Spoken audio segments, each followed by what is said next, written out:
우리 이대성 형제님께서 예기치 않게 갑자기 주님 부르심으로 떠나시게 되어서 저희 모든 사람들이 정말 믿어지지 않는 그런 상황이었었습니다. 참 우리들의 삶이 언제 어디서 어떻게 마감될지 알지 못하는 그런 삶을 우리가 다 살아가고 있습니다. 주님께서 우리 각 사람을 부르시는 그 시간을 항상 생각하면서 오늘이라고 하는 날을 저희들이 계속 살아갔으면 좋겠습니다.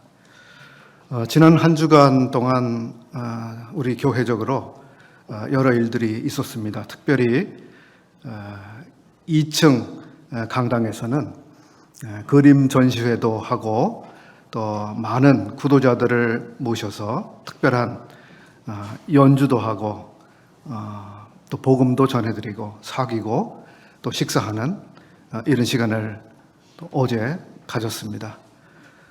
참 즐겁고 기쁘고 귀한 시간이 됐습니다. 이런 일에 우리 모든 성도님들께서 기도해 주시고 또 여러 부분에서 참여해 주셔서 참 아름다운 일이 저희들 가운데 이루어진 것 같습니다. 참석했던 분들 위해서 계속 기도를 부탁드리고 또 이 귀한 일에 함께 수고한 모든 분들을 주님께서 또 위로해 주시리라 생각합니다. 저에게는 또 특별한 시간이 됐었습니다. 우리 서시환 작가님, 나현순 작가님 두 서양화를 그리시는 화가 우리 형제님과 자매님과 아주 여러 시간 동안 그림에 대해서 또 문화에 대해서 이야기하는 시간이 되었고요. 우리 형제님들 또 형제님과 자매님을 더 많이 알게 되는 시간이 되기도 했습니다. 이런 기회가 또 있기를 저는 희망하고요. 오늘도 그림을 좀 보여드렸으면 좋았을 텐데 하는 아쉬움이 좀 있습니다. 그렇지만 이제 워낙 어린이들부터 많은 사람들이 주일에 오시기 때문에 어제 오후에 그림들을 전부 철수를 했습니다. 그림을 감상하는 동안 이제 잘 모르시는 분들은 그림을 이렇게 만져보시기도 하고 다양한 반응들이 있을 수 있는데 특히 어린이들이 그림을 톡톡 건드려 본다든지 여러 일이 생길 수가 있잖아요.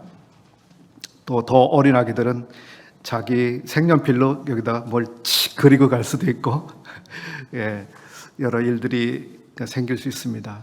그래서 어제부로 이렇게 정리가 됐습니다. 다음에 또 기대해 주시고 함께 기도해 주시면 좋겠습니다.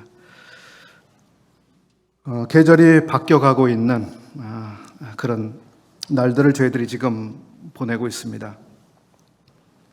어떤 동요 가사 중에 이런 가사가 있지요. 철 따라 고운 옷 갈아입는 산 이름도 아름다워 금강이라네. 금강산에 대한 노래죠. 이 동요 가사를 쓰신 분은 계절에 맞게 계절의 변화에 따라서 이 산이 보여주는 여러 모습들, 다양한 색깔들을 옷을 갈아입는다. 그렇게 아주 멋지게 표현했습니다. 자연도 계절을 따라서 옷을 갈아입고 사람도 옷을 갈아입습니다. 여름에 입던 옷을 겨울에 입을 수는 없고 겨울에 입던 두툼한 옷을 여름에 입지는 못하죠. 가끔 정신이 이상한 이런 분들이 한여름에 긴 오버코트를 입는 경우는 있습니다만 보통 사람의 경우는 계절에 맞게 옷을 입습니다.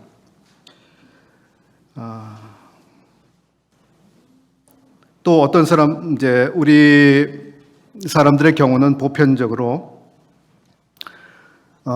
용도에 맞게 옷을 입어갑니다. 가정에 있을 때는 좀 편한 옷으로, 그리고 잠에 들 때는 더 편한 옷으로 갈아입죠. 외출할 때 입는 옷은 다릅니다. 그리고 예식장에 갈 옷은 또 다르기도 하죠. 장례식장에 가실 때는 또 다른 데 신경을 써서 옷을 입습니다. 그렇게 우리는 옷을 바꿔 입고 맞게 입죠. 사람들이 옷을 만들고 입고 사용하는 이러한 데 있어서는 그 기능적으로 이렇게 할 뿐만 아니라 또 우리는 옷을 통해서 그 사람을 식별할 수 있도록 옷을 사용하기도 합니다.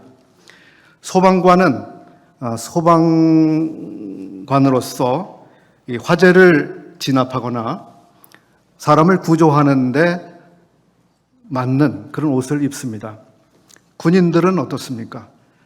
군인들은 훈련을 하고 또 전투를 하는데 맞는 옷을 입게 되죠. 경찰들은 어떻습니까? 우리는 어떤 사람이 경찰 옷을 입고 저 앞에 있는 것을 보면 저분은 경찰이구나라고 식별을 하게 되는 것이죠. 그래서 우리가 그 경찰이 근무복을 입고 근무하고 있을 때 그 사람이 가령 내가 운전하는 차를 멈춰 세우면 반드시 거기에 따라야 합니다. 그렇지 않으면 어떻게 되죠? 공무집행을 방해한 죄가 생깁니다. 판사들은 법복을 입습니다. 법복을 입고 재판정에서 재판을 하는 그 시간 동안 그는 특별한 권한을 가지게 됩니다. 그래서 사람들에게 질문을 하고 발언하게 합니다. 때로는 발언을 그만하십시오 하고 멈추게 하기도 합니다. 그 재판관의 말에 따르지 않게 되면 그는 법에 의해 상당한 처벌 혹은 불이익을 받게 되죠. 의사들에게는 의사의 옷, 가운이 있습니다. 같은 의사라고 해도 한의사들은 다른 옷을 입죠. 그래서 우리가 저분은 한의사구나 라고 하는 것을 금방 알아봅니다. 육상선수와 수영선수는 각각 다른 옷을 입음으로써 저 운동선수가 어떤 경기에 운동을 하는지 금방 우리가 알 수 있습니다. 하나님께서는 제사장의 옷 그리고 대제사장에게 특별한 옷을 만들어 입히도록 하셔서 저분은 제사장이구나, 저분은 대제사장이구나 라고 백성들이 알 수 있게 그렇게 하셨습니다. 사람들은 여러 필요를 따라서 옷을 만들어 입어왔고 우리의 의복은 외부의 온도, 즉 그것이 아주 덥든지 혹은 매우 춥든지 이 온도로부터 혹은 어떤 위험으로부터 우리의 몸을 보호하는 기능을 따라서 옷을 만들어 입어왔고 사람들을 식별해 줄 수 있도록 하기 위해서 그렇게 하기도 했습니다. 때로는 아주 멋지고 아름다운 것을 표현하는 수단으로서 그렇게 하기도 했습니다.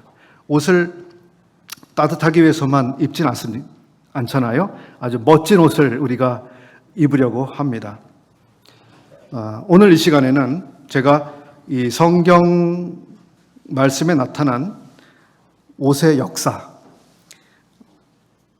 조금 유식한 말로 복식사를 조금 말씀을 함께 나누어 보려고 합니다. 성경의 여러 옷에 대한 것들을 우리가 생각해 볼 수 있는 그런 장면들이 있는데 저는 몇 곳의 양복점을 오늘 방문해 보는 그런 여행으로 생각을 좀 나누도록 하겠습니다. 우리가 성경을 보다 보면 첫 번째 만나게 되는 양복점이 있습니다. 어디 생각이 나시나요? 네. 저는 그 양복점의 이름을 에덴 양복점이라고 이름을 붙였습니다.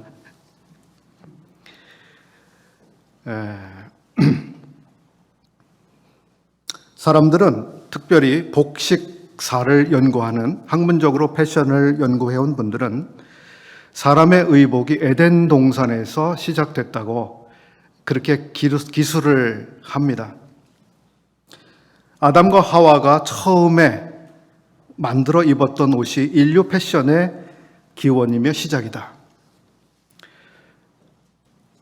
그런데 학문적으로 의복을 연구하는 그 사람들의 이야기 가운데서 중요한 것 하나를 놓치고 기록하고 있는데요. 무엇일까요? 그것은 사람들이 옷을 만들어 입은 그 마음에 대해서는 놓치고 있습니다. 그냥 옷을 만들어 입었다, 무엇으로 어떤 옷을 만들어 입었다는 것을 기술을 하고는 있지만 왜 그렇게 했는지를 잘 말하지는 않습니다. 왜 그 옷을 처음에 만들어 입었을까요?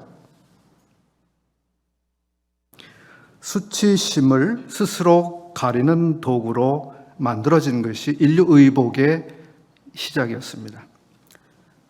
복식사를 연구하는 분들은 그 점을 놓치고 있죠. 자, 이제 우리가 에덴 양복점을 한번 들어가 보겠습니다. 창세기 3장 5절인데요. 한번 열어주시기 바랍니다. 창세기 3장 5절 이하 몇 절을 제가 읽어드리겠습니다. 너희가 그것을 먹는 날에는 너희 눈이 밝아져 하나님과 같이 되어 선악을 알 줄 하나님이 아심이니라. 7절 읽겠습니다. 창세기 3장 7절입니다.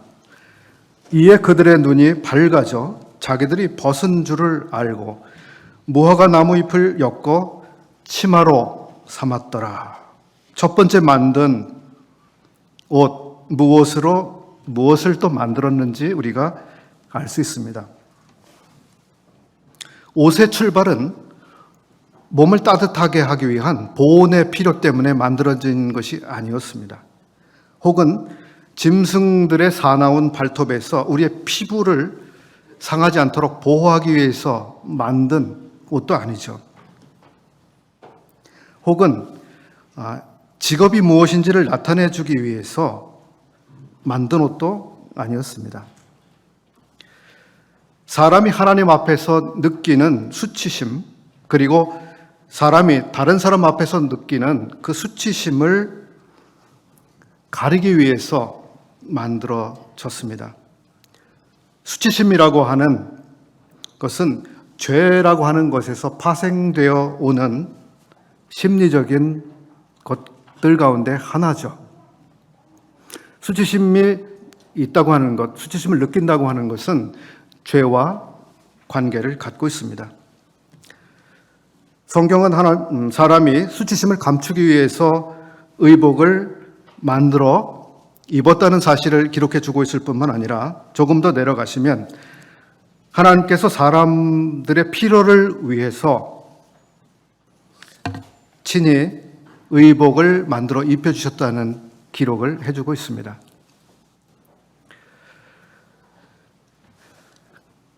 첫 번째 사람이 만들었던 옷의 재료가 무엇이었습니까? 네? 무화과 나무 잎이죠. 저는 지난 2달 전인가요? 목포의 장례식 때문에 내려갔다가 거기서 많은 무화과를 먹었습니다. 무화과를 재배하는 농가들이 많고요.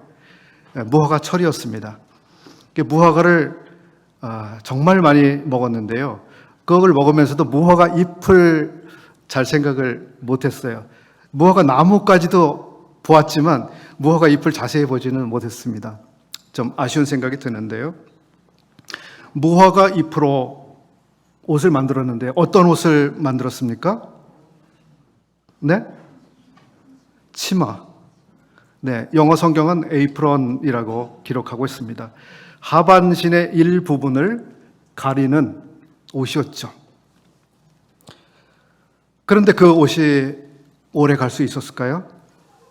네, 오래 갈 수 없는 옷이었죠. 하나님께서는 이 사람들의 자기를 가리려고 하는 이러한 참 가련한 노력, 가련한 모습을 보시고 직접 옷을 만들어 입혀주려고 하셨습니다. 그 옷이 어떤 옷이었습니까? 어떤 옷이요? 네, 그 옷의 재료는 무엇입니까? 가죽이 그 재료였다고 되어 있습니다. 가죽. 그리고 그 가죽으로 만든 옷의 종류는 어떤 옷이었습니까? 네? 어떤 옷을 만드셨습니까, 하나님이? 네, 우리 성경에는 가죽 옷을 지어 입히셨다 되어 있는데 영어의 킹 제임스 버전이라고 하는 성경을 보면 코트를 만들어 입혀주셨다고 되어 있습니다. 코트는 무엇입니까? 몸의 위에서부터 아래까지 전부를 감싸는 옷이 코트잖아요. 그리고 그 성경은 조금 더 자세한 것을 기록하는데 코츠라고 기록하고 있습니다. 즉 옷을 하나만 만드신 게 아니죠. 왜냐하면 두 사람에게 옷이 필요했으니까요. 코츠를 만들었습니다. 모임에 아주 유명한 성경학자 중에 C.A. 코츠라는 분이 있습니다. 아시는 분이 더러 계실지 모르겠습니다. C.A. 코츠. 그 이름을 생각할 때마다 이런 묵상이 저절로 됩니다. 우리들 가운데 어떤 분들의 이름도 성경을 묵상하게 되는 그런 이름들이 간혹 있습니다만은 코트들을 만들어 입혀주셨습니다. 그리고 제가 그 생각을 해보았습니다. 그 코트를 만들기 위해서 가죽으로 만드셨을 때 그 가죽이 얼마나 필요했을까? 그냥 우리가 쉽게 생각하면 하나님께서 양을 한 마리 잡아서 그 가죽으로 옷을 만들어 주셨겠지, 이렇게 생각을 하기가 쉽습니다. 근데 그 성경 번역본은 이렇게 말합니다. 스킨즈하고 복수로 말하고 있습니다. 즉 충분한 가죽을 필요로 했기 때문에 양 한 마리의 가죽으로는 되지 않았던 것이죠. 정말 여러 마리의 동물 가죽이 필요했습니다.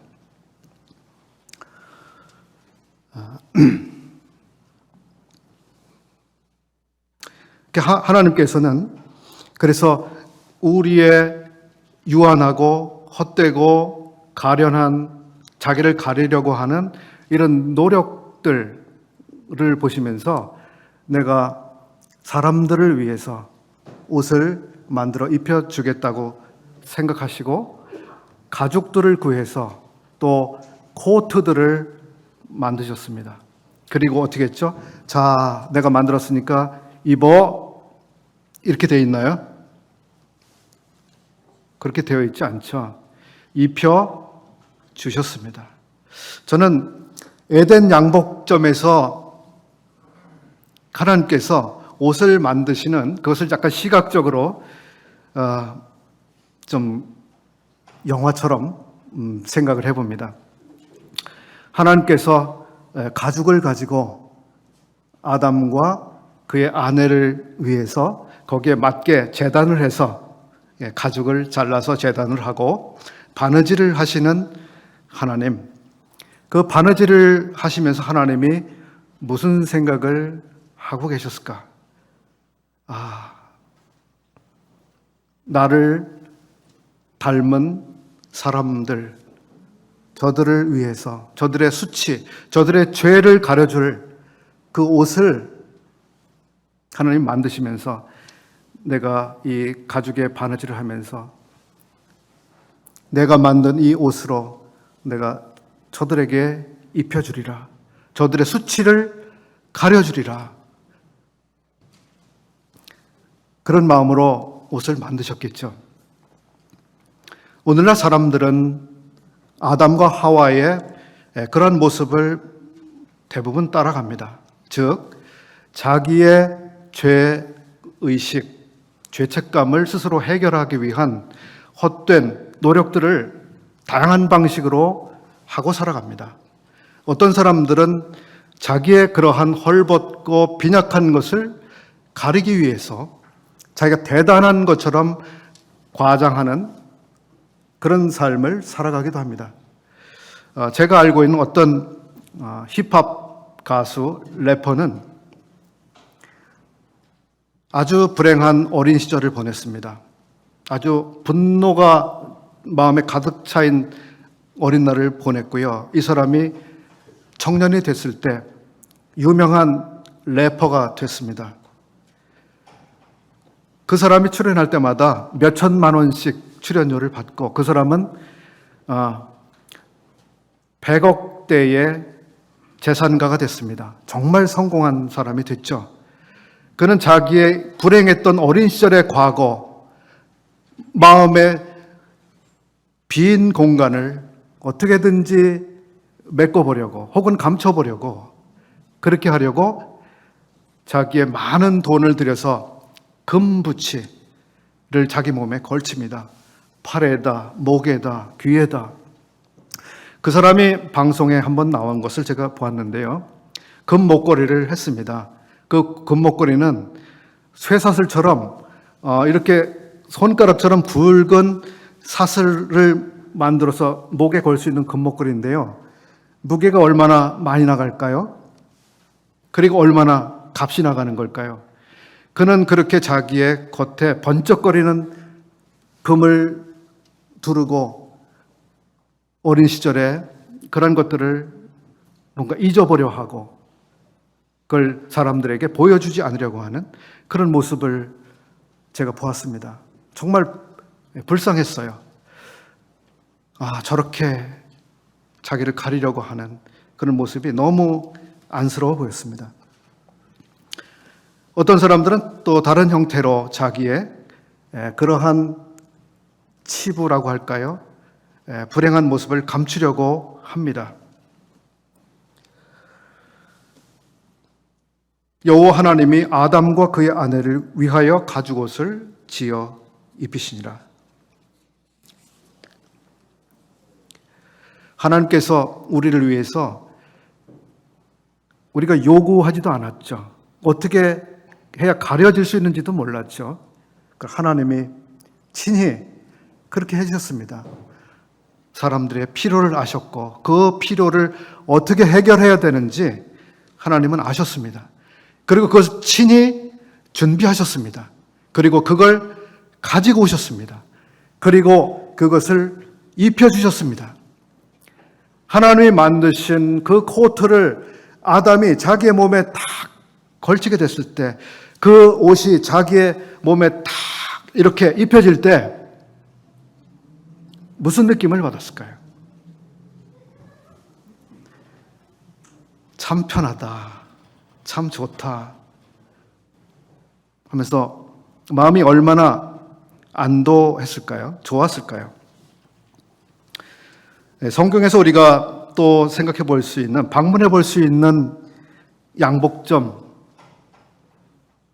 저는 그 양복점의 이름을 간판을 이렇게 만들어 붙여주고 싶습니다. 고향 양복점. 진짜 양복점 같죠? 고향 양복점. 누가복음 15장이 있는 마을로 가보겠습니다. 누가복음 15장을 한번 펴주시죠. 누가복음 15장. 재산이 제법 있는 어느 가정에 아들 둘이 있었습니다. 한 아들은 성실했어요. 그래서 아버지의 일을 고분고분하게 하고 있었습니다. 다른 아들 하나는 방탕한 기질이 있었습니다. 너무 잘 알려진 이야기이기 때문에 세세히 말씀드리지는 않겠습니다. 아버지가 물려준 유산을 전부 탕진한 둘째 아들은 너무 면목이 없었죠.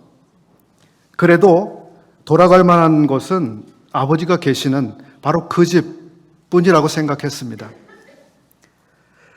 건강은 몹시 나빠졌을 거고요. 아주 몸이 약해졌을 겁니다. 그렇게 해서 돌아온 아들을 아버지는 아주 기쁘게 맞아주고 제일 좋은 송아지로 잔치를 열게 됩니다. 그 잔치를 하기 전에 아버지가 종들에게 시킨 것이 있습니다. 첫 번째 지시사항이 무엇이었죠? 종들에게 이것을 하거라. 무엇을 시켰죠? 네. 집에서 제일 좋은 옷을 가져다 입히라고 했습니다.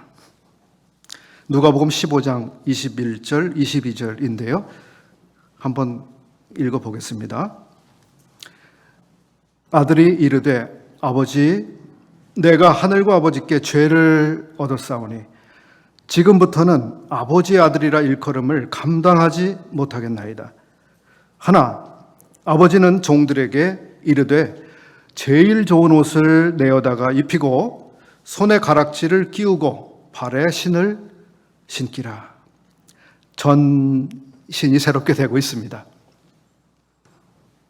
제일 좋은 옷을 내어다 입혀라. 이 아들은 객지에서 고생하면서 옷이 지금 다 헐어지고 닳고 찢어졌을 것 같습니다. 이 아들이 집을 나갈 때만 해도 아주 좋은 옷을 입고 당당하게 가출을 했을 겁니다. 그런데 타국에 멀리 가서 방탕한 삶을 살아가는 동안 자기의 모든 미천은 떨어지고 아마 이 아들은 자기가 입던 옷을 전당포에 맡겼을지도 모릅니다. 그리고 그 옷을 언젠간 다시 찾을 수 있겠지라고 생각했지만 전당포에 맡긴 옷을 다시 찾지 못하고 돌아온 것 같아요. 혹은 음식값을 지불하지 못해서 그 옷을 그냥 음식점에 벗어주고 왔는지도 모르겠습니다. 어쨌든 헐벗은 아들이 됐습니다. 옛날에는 옷값이 굉장히 비쌌습니다. 왜냐하면 모든 옷은 다 수작업이었기 때문이죠. 실을 만드는 것부터 다 사람의 손으로 되어졌고 옷 한 벌이 얼마나 귀했는지요. 사람이 소유할 수 있는 물품 중에 가장 비싼 물품 중에 하나가 옷이었습니다. 러시아의 소설가 고골리라고 하는 분이 쓴 소설 가운데 외투라고 하는 소설이 있습니다. 주인공은 외투 한 벌을 마련하기 위해서 무진 애를 씁니다. 여름이 오나 겨울이 오나 그는 차 마시기를 좋아하는데 차 마시는 것을 중단합니다. 차값을 절약하는 거죠. 겨울에 난로를 피워야 하는데 난로를 피우지 않습니다. 외투를 마련해야 되기 때문입니다. 그가 고생해서 간신히 외투를 마련합니다. 코트죠. 그래서 그는 코트를 가까스로 장만해서 몸에 걸치고 외출을 합니다.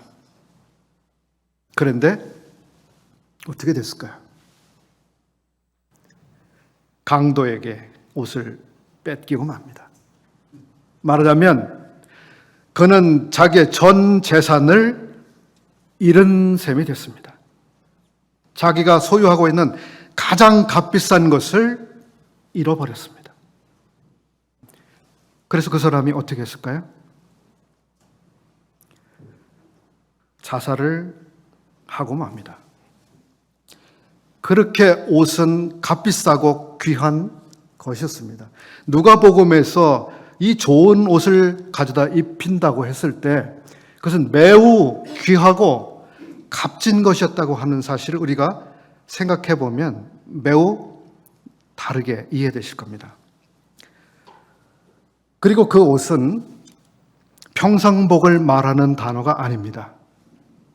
그것은 예복입니다. 값이 많이 나가는 예복입니다. A.T. 로버트슨이라고 하는 주석가는 이 옷에 대해서 이렇게 설명했습니다. 이것은 왕의 의복처럼 발끝까지 내려오는 아주 세련되고 위엄이 있는 옷을 뜻하는 고어이다. 문자적으로는 가장 으뜸 가는 옷이라는 뜻이고 등급과 가격에 있어서 으뜸이라고 하는 의미로 그 집에서 가장 훌륭한 옷을 말한다. 이렇게 설명하고 있습니다. 그러니까 둘째 아들에게 좋은 옷을 갖다 입혀주라고 했을 때 그런 옷이었다고 하는 겁니다. 자, 형이 좀 분노할 만할까요? 기분이 상할 만하죠? 그런 옷이었습니다. 둘째 아들이 그 옷을 입게 됐을 때, 그 옷을 몸에 걸치는 그 시간에, 그 옷이 자기 몸에 와서 착 입혀지는 그 감촉을 느낄 때 탕자의 감정이 어떠했을까요? 얼마나 아버지께 송구했을까요? 고마웠을까요? 눈물 났을까요? 아버지, 전 이 옷을 입을 자격이 없습니다. 그러지 않았을까요? 마치 우리의 고백과도 같습니다. 하나님 아버지가 만들어주신 옷, 아버지가 돌아오는 아들을 위해서 입혀준 옷, 그 옷은 아담과 그의 아내가 만든 미니 스커트가 아닙니다. 그저 치부만 간신히 가리는 미니 스커트가 아닙니다. 하나님이 만들어주신 옷은 코트입니다. 전신을 감싸는 옷입니다. 여러분 미니 스커트 입지 마십시오. 은혜가 없습니다.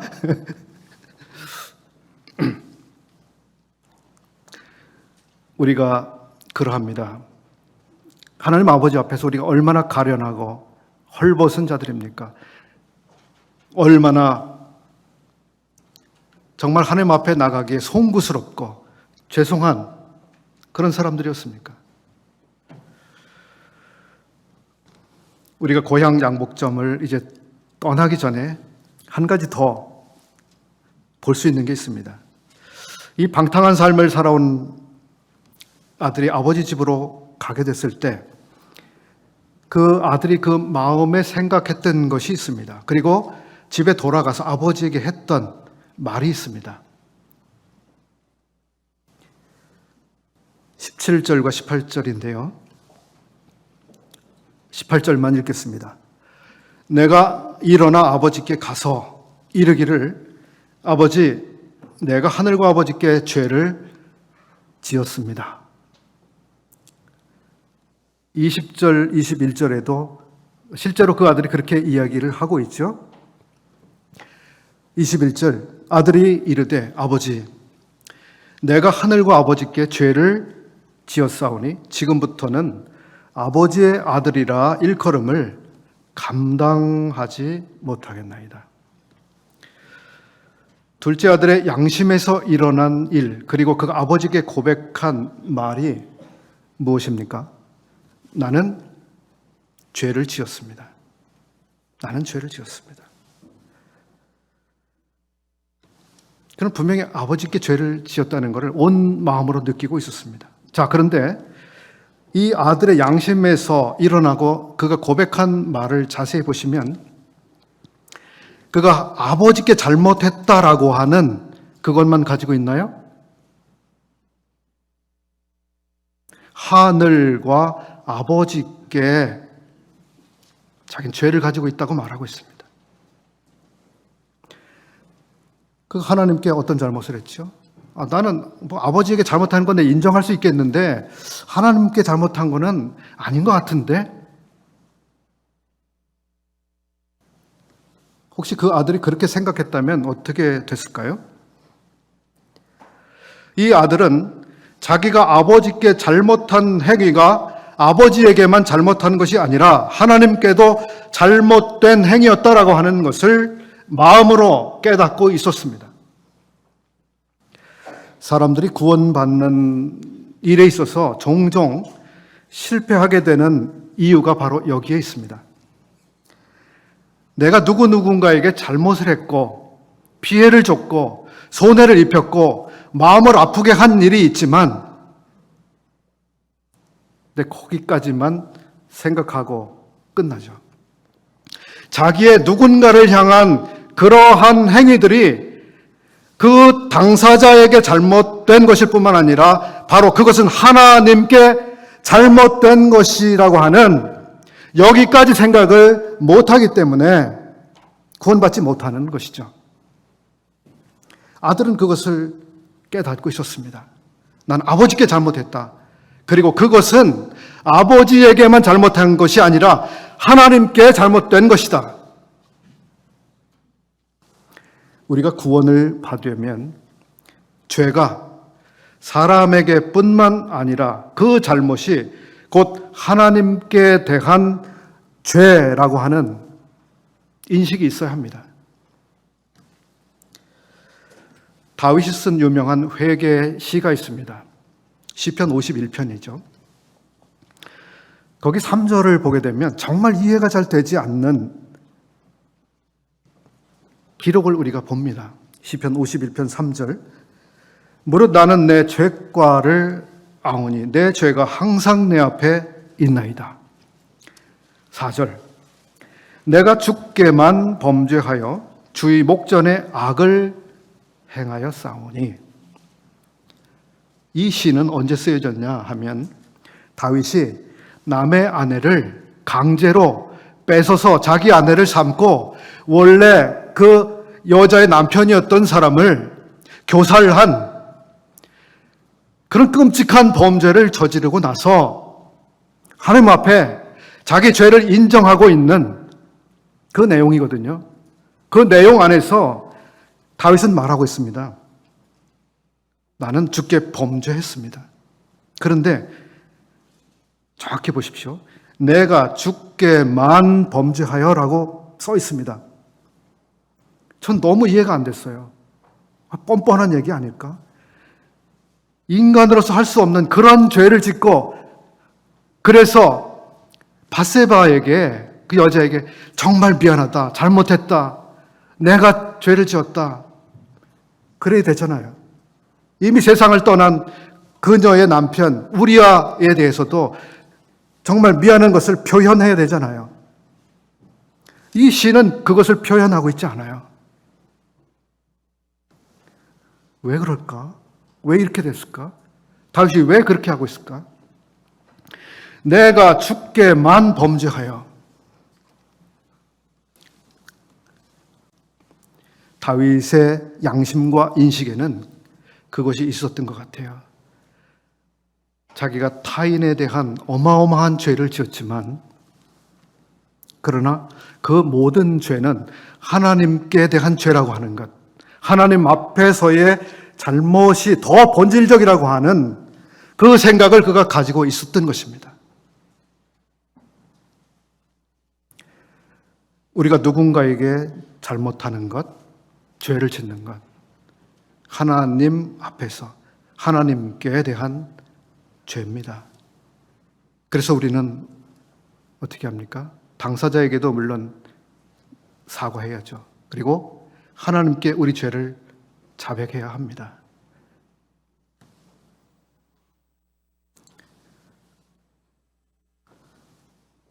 우리가 이웃의 물건을 훔쳤다고 한번 가정해 보겠습니다.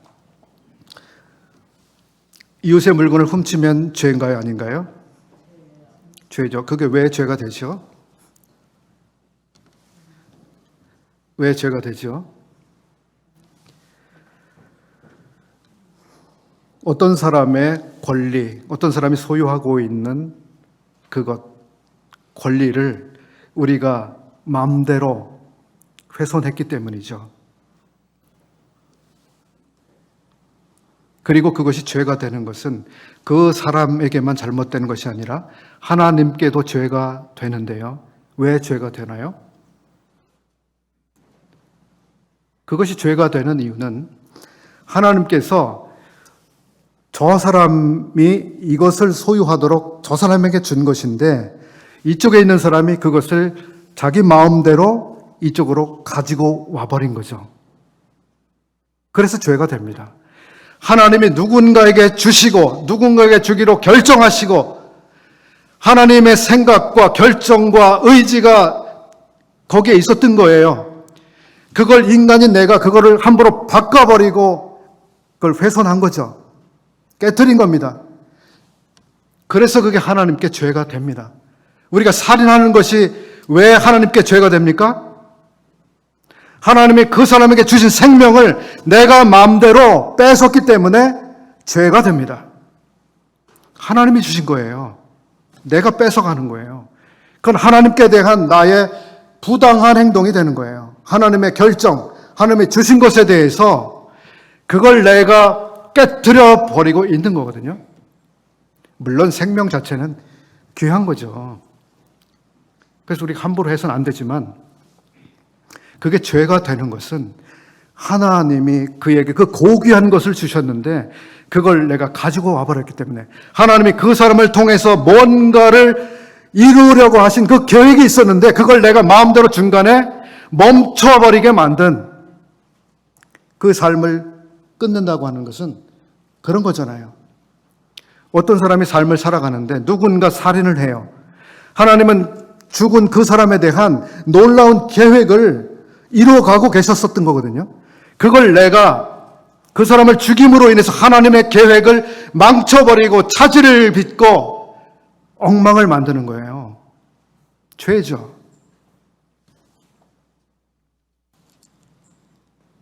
우리가 누군가에게 잘못하는 것, 죄 짓는 것, 잘 생각해 볼 이유가 거기에 있습니다.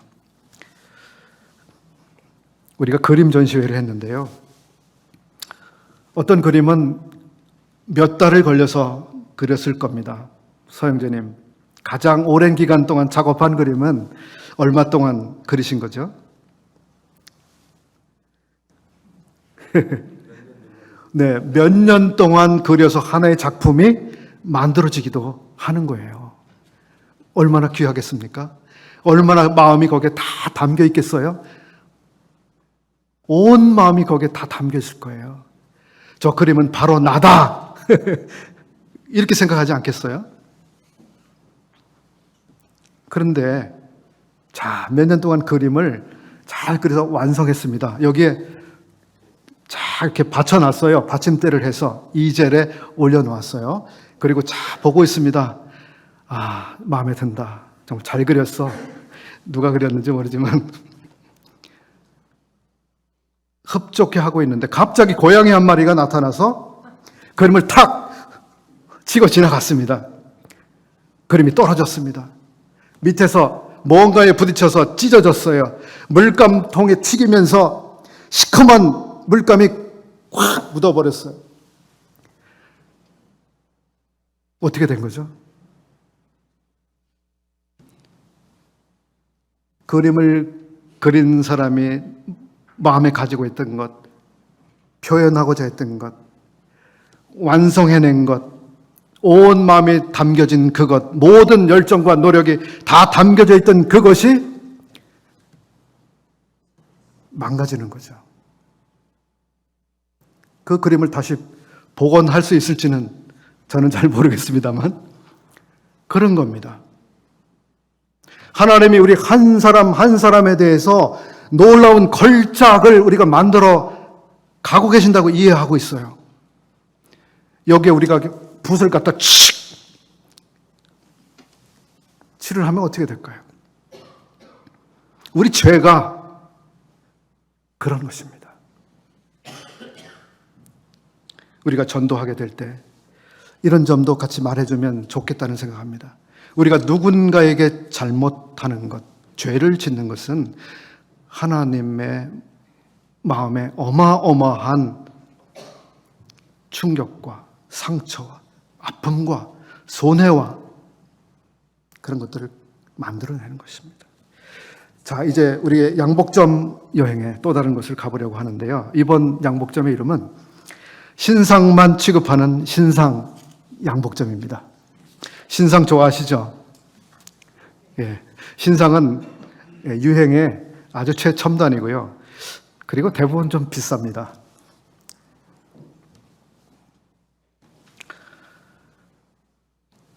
우리는 구원의 옷을 입고 주님을 찬송하는 자들입니다. 우리가 신약 성경을 통해서 주님께서 우리에게 말씀해 주시는 것은 우리의 옷이 우리의 삶에서 환복이라고 하는 실제적인 삶으로 나타나야 한다고 하는 겁니다. 환복. 제가 건강진단 받으러 가면 간호사가 안내합니다. 자, 저쪽 가서 환복하고 오세요. 환복이 뭐죠? 옷을 바꿔 입는 거죠. 야곱이라고 하는 사람이 밧단 아람이라고 하는 외삼촌의 집에서 지내다가 고향으로 돌아가려고 했습니다. 그래서 중간에 멈췄습니다. 세겜이라고 하는 곳에 가서 멈춰서 거기 생활을 하게 됐습니다. 그렇게 해서는 안 됐습니다. 그런데 거기에 멈췄습니다. 거기서 한동안 살았습니다. 그렇게 사는 동안 그에게 아주 마음 아픈 일이 일어났습니다. 자기의 딸이 겁탈을 당했죠. 그리고 야곱의 아들들이 복수하기 위해서 세겜에 있는 사람들을 집단 살해하게 됩니다. 엄청난 일이 일어났습니다. 그런 다음 하나님께서 야곱에게 말씀하셨습니다. 자, 다시 일어나라. 일어나서 가던 길을 다시 가야 된다. 벳엘로 다시 올라가야 된다. 35장인데요. 창세기 35장 1절과 2절입니다. 2절만 읽겠습니다. 야곱이 이에 자기 집안 사람들과 자기와 함께한 모든 자에게 이르되 너희 중에 있는 이방 신상들을 버리고 자신을 정결하게 하고 너희들의 의복을 바꾸어 입으라. 이렇게 말합니다. 지금까지 세겜에서 입고 있었던 그 옷을 전부 벗어야 된다. 그리고 다른 옷을 입어야 된다. Change your garment. 이렇게 영어가 표현하고 있습니다. Change. 바꿔 입어야 됩니다. 여기서 우리가 보는 것은 야곱이 베델이라고 하는 곳에 예배의 삶을 다시 시작하려고 했을 때 그에게는 환복이 필요했다고 하는 것입니다. 종전에 머물렀던 세겜의 잘못된 그런 삶을 끝내고 성도 본연의 길을 다시 우리가 가려고 한다면 우리는 삶을 점검해보고 그리고 바꿔야 합니다. 환복입니다.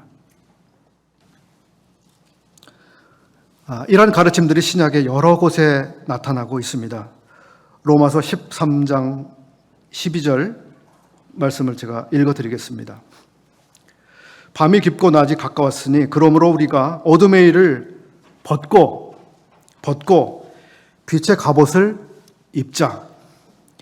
낮에와 같이 단정히 행하고 방탕하거나 술 취하지 말며 음란하거나 호색하지 말며 다투거나 시기하지 말고 오직 주 예수 그리스도로 옷 입고 정욕을 위하여 육신의 일을 도모하지 말라. 옷을 입어야 된다. 옷을 입어야 된다. 단정히 행해야 된다는 말씀도 나오는데 이것은 예의 있게 행동한다는 뜻을 가지고 있습니다. 이것과 관련해서 전 누가복음 8장에 있는 이야기를 떠올리게 되는데 누가복음 8장에는 군대 귀신이 들어가 미친 삶을 살고 있었던 어떤 사람의 이야기를 기록해주고 있습니다. 그는 귀신 집단, 즉 군대 귀신이 그에게 들어가서 미친 삶을 살고 있었습니다. 옷을 입지 않고 살았다. 그는 무덤가에서 살아가고 있었다고 기록하고 있습니다. 8장 35절, 누가복음 8장 35절 보시게 되면 거기에는 이 귀신 나간 사람이 이제 제정신이 됐습니다. 귀신 나간 사람이 옷을 입고 정신이 온전하여 예수의 발치에 앉았다. 이렇게 기록을 하고 있습니다. 삶이 단정해진 것입니다. 옷을 입었습니다. 주님의 말씀을 듣고 있습니다. 그는 미친 삶을 살았을 때 옷을 벗고 있었습니다. 복장은 사람의 상태를 표현해주는 대표적인 행동입니다. 우리가 옷을 벗고 혹은 옷을 입고 옷을 어떻게 입고 하는 것은 그 사람이 어떻다고 하는 것을 나타내주는 아주 대표적인 거죠. 얼마 전에 할로윈 때문에 불행한 일이 생겼었죠. 저는 거기에 대해서 언급을 더 드리고 싶은 부분은 없지만 적어도 그 축제의 중심에는 이상한 복장, 가장 각양 이상한 복장들을 하는 그 축제였다고 하는 점을 생각해 보고 싶어요. 정상적인 복장을 하면 그 축제에는 오히려 비정상인 것처럼 보여지는 그러한 축제. 저는 성도들이 외모에 관심을 가져주시면 좋겠습니다. 외모로 사람을 취하지 말라 하셨는데요. 네, 이 외모가 저 외모가 아닙니다. 외모에 관심을 가져주시기 바랍니다. 하나님께서는 외모에 대해서 우리가 어떻게 하는 것이 성도에게 어울리는 것인지 말씀해주고 있습니다. 참고해서 그렇게 하셔야죠. 저 사람이 성도인지 그렇지 않은지. 에베소서 4장에서도 우리의 의복에 대해서 또 말씀해주고 계시는데요. 옛 사람을 벗어버리고 하나님을 따라 의와 진리의 거룩함으로 지으심을 받은 새 사람을 입으라. 그리고 골로새서 3장 8절부터도 이런 말씀을 해주고 있습니다. 옛 사람과 그 행위를 벗어버리고 새 사람을 입었으니, 여기는 입으라가 아니고 입었으니라고 말씀해주고 있습니다.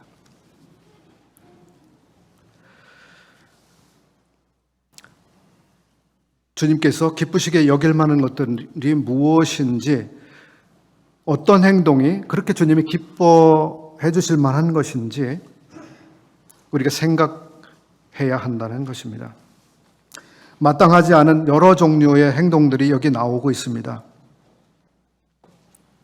분노에 가득 찬 말, 폭언들, 이유 없이 남을 헐뜯는 그런 말들, 남을 조롱하는 말, 남을 비아냥거리는 그러한 이야기, 사실에 근거하지 않은 그러한 말들, 다른 사람의 마음에 유혹을 일으킬 만한 그런 이야기들, 이건 우리가 벗어내야 되는 옷들입니다. 그리고 이러한 옷을 계속 입고 있는다고 하는 것은 성도에게 어울리지 않는다고 하는 것입니다. 우리는 이미 옷을 입으라라고 해서 계속 입어야 되지만 이미 그리스도로 옷을 입었습니다. 저는 이러한 여러 구절들을 종합해서 생각해 볼 때 우리는 이미 예수 그리스도로 옷을 입었습니다. 그런데 우리가 이 옷을 입은 사람답게 그렇게 해야 된다고 하는 것이죠.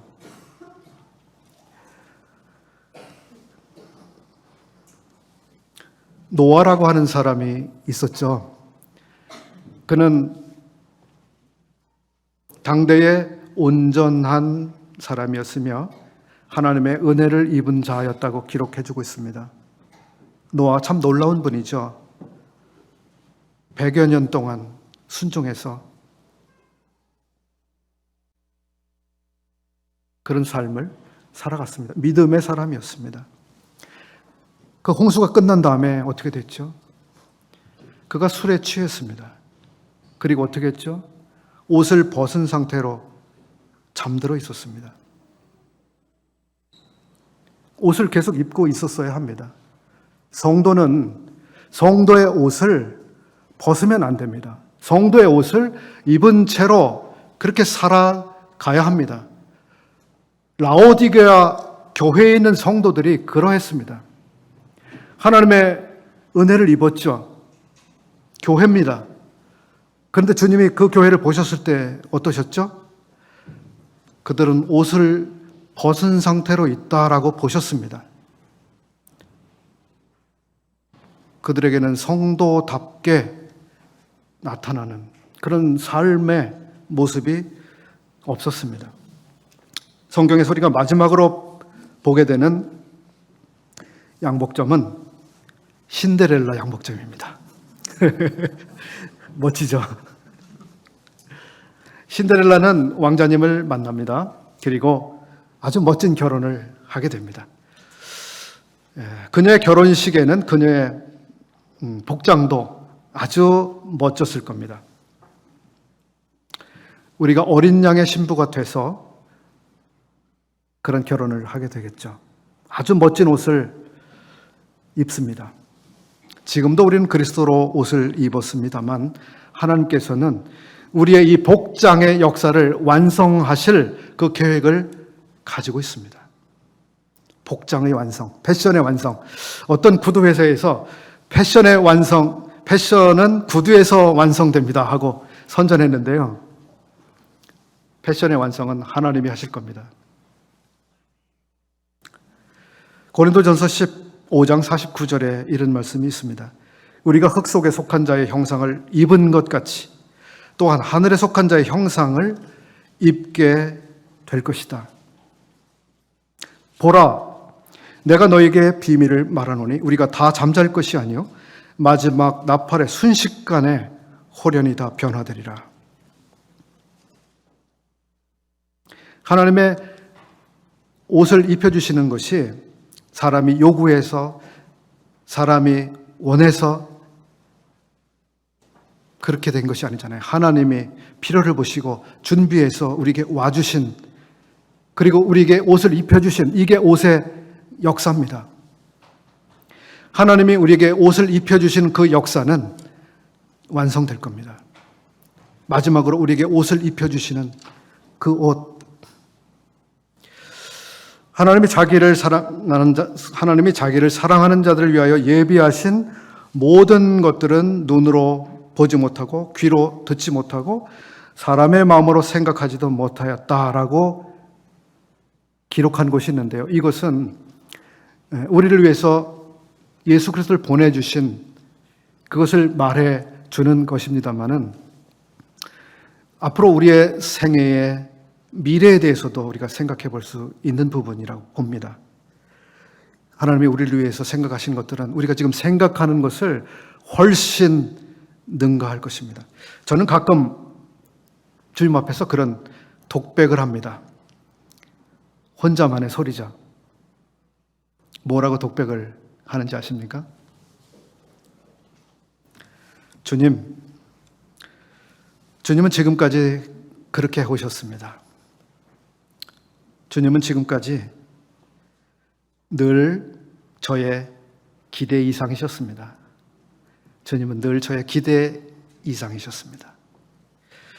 에베소 3장 20절, 21절 읽고 마치겠습니다.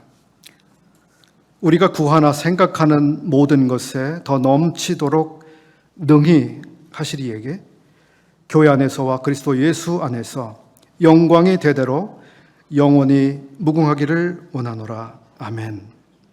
우리의 구하는 것, 생각하는 그 모든 것들보다 훨씬 넘치도록 우리 미래를 준비하실 겁니다. 우리 그렇게 또 고백하게 되겠죠. 주님께 영광이 있기를 원합니다. 아멘.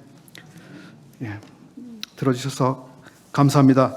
옷을 잘 입고 다니십시오. 네.